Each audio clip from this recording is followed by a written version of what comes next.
తిరుపతి జిల్లా ఉత్తరపు కండ్రికలో భూ సమస్యల పరిష్కారమే లక్ష్యంగా గ్రామ సభ నిర్వహించారు. ప్రభుత్వ ఆదేశాల మేరకు ప్రతి నెల 4 వారాల పాటు ఒకే గ్రామంలో ఉంటూ రెవెన్యూ సమస్యలను చక్కదిద్దేలా తహసీల్దార్ వెంకటేశ్వర్లు ఈ కార్యక్రమాన్ని చేపట్టారు. ఈ వినూత్న ప్రయత్నానికి రైతుల నుంచి విశేష స్పందన లభించింది. దాదాపు 200 మంది రైతులకు గాను మొదటి విడతలో పలువురు హాజరై తమ రికార్డులను సరిచూసుకున్నారు. మిగిలిన రైతులు కూడా రాబోయే 3 వారాల్లో ఈ అవకాశాన్ని సద్వినియోగం చేసుకోవాలని కోరుతున్న తహసీల్దార్తో మా ప్రతినిధి Ramana Kumar face to face. పరిష్కరించడానికి రెవెన్యూ అధికారులు చేపట్టిన ఏదైతే గ్రామ సభలు సత్ఫలితాలు ఇస్తున్నాయని చెప్పాలి. తిరుపతి జిల్లాకు సంబంధించి ఏదైతే ఉత్తరపు కండ్రికలో ఎంఆర్ఓ వెంకటేశ్వర్ల ఆధ్వర్యంలో కూడా సభలు నిర్వహిస్తున్న పరిస్థితి. ఉత్తరపు కండ్రిక పంచాయతీలో ఎంఆర్ఓ వెంకటేశ్వర్లు ఏదైతే ఈ గ్రామ సభలు నిర్వహించిన పరిస్థితి, అందులో వచ్చిన సమస్యలను ఎప్పటికప్పుడు పరిష్కరించి ఆ దిశగా ముందుకు వెళ్తున్నారు. మనతో పాటు ఎంఆర్ఓ గారు ఉన్నారు, వాళ్ళతో మాట్లాడే ప్రయత్నం చేద్దాం. చెప్పండి సార్, ఏదైతే గ్రామ సభలు మీరు నిర్వహిస్తున్నారో ఎలాంటి ఫలితాలు ఇస్తున్నారు? ప్రభుత్వము రెవెన్యూ సమస్యలు ఒక రోజులో సమస్యలు పరిష్కరించడానికి సాధ్యం కాదు కాబట్టి ఒక గ్రామాన్ని పర్టికులర్గా ఒక యూనిట్గా తీసుకొని ఒక నెల రోజులు మొత్తం 4 గురువారాలు ప్రతి గురువారము ఆ గ్రామం వెళ్ళి ఆ గ్రామంలో రెవెన్యూ సమస్యలపైన అర్జీలు స్వీకరించి ఆ రెవెన్యూ గ్రామానికి సంబంధించిన ప్రతి ఇష్యూను ప్రతి వారము ఎప్పటికప్పుడు సాధ్యమయ్యేటివన్నీ అప్పటికప్పుడే చేయడము, అలా కాకుండా ఇంకా మ్యుటేషన్ చేయడం కానీ, సర్వే చేయడం కానీ, రికార్డులు పరిశీలించడం కానీ, ఎంక్వైరీ చేయడం కానీ ఇలాంటివన్నీ ఉంటాయి. కాబట్టి ప్రతి వారము మొదటి వారం అర్జీలు స్వీకరించడం, రెండో వారము ఆ అర్జీల పైన ఎంక్వైరీలు నిర్వహించడము, క్షేత్రస్థాయిలో పరిశీలన చేయడము, రికార్డుల మేరకు ఎంక్వైరీ మేరకు ఆ తుది ఉత్తర్వులు జారీ చేసి వాళ్ళ వివరాలను నమోదు చేయడము, ఇలాంటివన్నీ కూడా చేయడానికి షెడ్యూల్ ఇచ్చింది.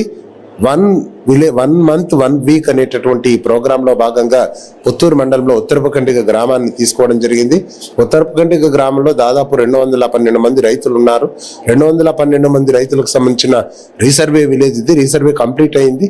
రీసర్వే కంప్లీట్ అయిన తర్వాత కూడా ఇక్కడ దాదాపు 110 మంది వరకు రైతులు ఇక్కడ నోషనల్ ఖాతాలలో ఉన్నారు.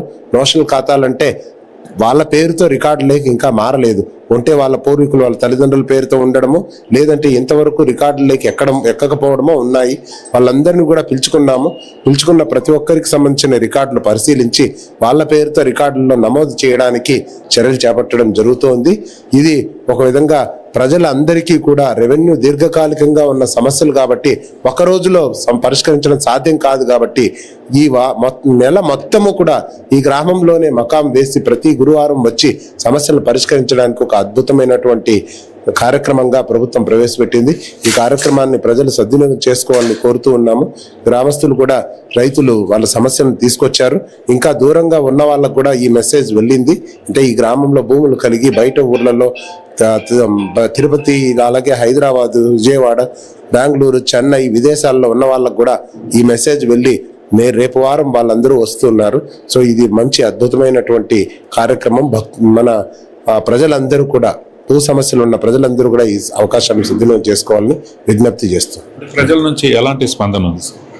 ఇది మంచి అద్భుతమైన అవకాశంగా వాళ్ళే భావిస్తున్నారు. ఎందుకంటే ఒక సమస్యను ఒకసారి ఇస్తే దానిపైన తదుపరి ఫాలో అప్ యాక్షన్ లేకపోవడం వల్ల అవి అలాగే దీర్ఘకాలికంగా పెండింగ్లో ఉంటూ ఉన్నాయి.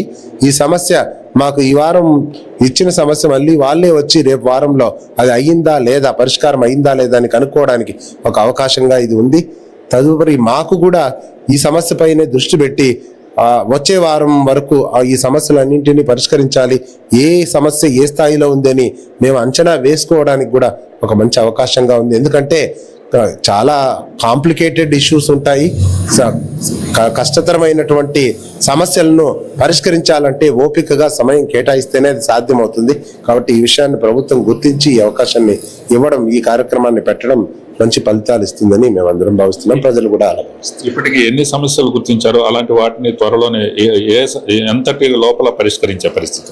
ఈరోజు దాదాపు 15 మంది రైతులు వాళ్ళకు సంబంధించినవి PGRSలో రిజిస్టర్ చేయడం జరిగింది.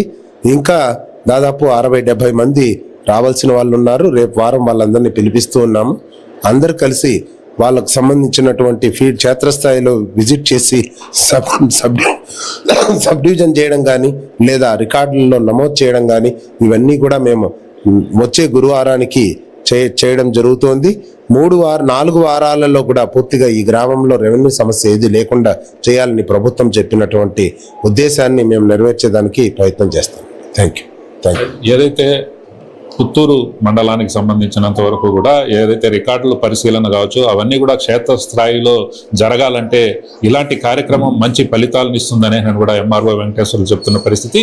ప్రతి నెల ఒక గ్రామాన్ని తీసుకొని ఆ గ్రామంలో నెలలో 4 వారాల పాటు వారికే కేటాయించి వారి సమస్యలన్నింటినీ కూడా పరిష్కరించే దిశగా ప్రభుత్వం ఆదేశాలు ఇచ్చింది. అందుకు అనుగుణంగా మేమంతా కూడా ఇక్కడ పనిచేస్తున్నాం. ఈ 4 వారాల పాటు ఇక్కడే మకాం వేసి ప్రతి ఒక్క రైతు సమస్యతో పాటు ఇక్కడున్న నివాసితులు అందరి ప్రాబ్లమ్స్ అన్నిటి కూడా సాల్వ్ చేసే విధంగా ఈ కార్యక్రమం రూపొందించాము. కాబట్టి అందరూ సద్వినియోగం చేసుకోవాలని నేను కూడా ఎంఆర్ఓ వెంకటేశ్వర్లు కోరుతున్న పరిస్థితి.